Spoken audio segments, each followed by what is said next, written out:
পটল কুমার গানওয়ালা। আজ আমি নিজের হাতে তুলিকে খাইয়ে দেবো। সবটা খেতে হবে কিন্তু। বাহ, দারুণ ব্যাপার। তুলির ম্যাডামেরা তুলির দেখছি দারুণ বন্ধুত্ব হয়েছে। হ্যাঁ,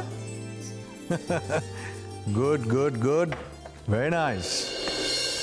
কিরে, তুই হাঁ করে তাকিয়েছিস কেন? আয়, কি হলো তোর? আয় আয়, বসবি আয় তুলির পাশে। চ, কি হয়েছে বলতো তোর?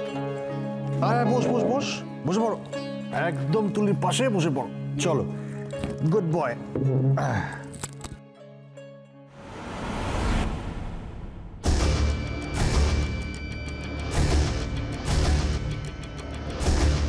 এই দেখ, ম্যাম আমাকে খাইয়ে দেবে বলেছে। তোকে আমি খাইয়ে দিই কালকের মতো।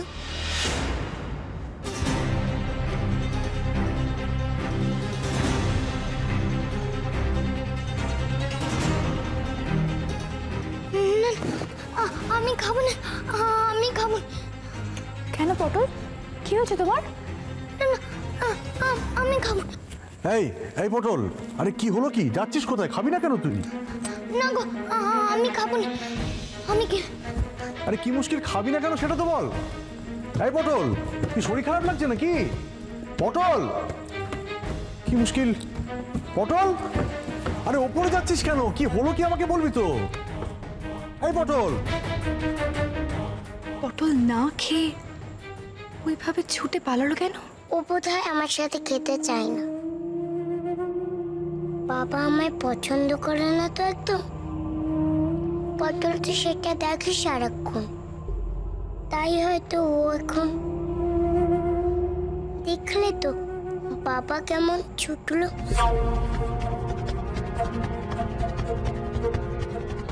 আমি খেলাম কি না খেলাম কিচ্ছু যায় আসে না। পটল খেলো কিনা সেটাতেই সারাক্ষণ চিন্তা।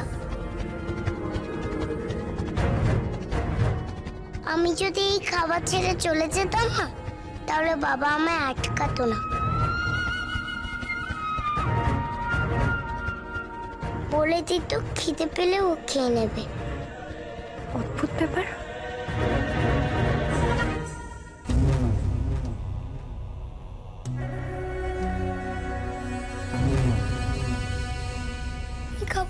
পটল, আমি খাবো না।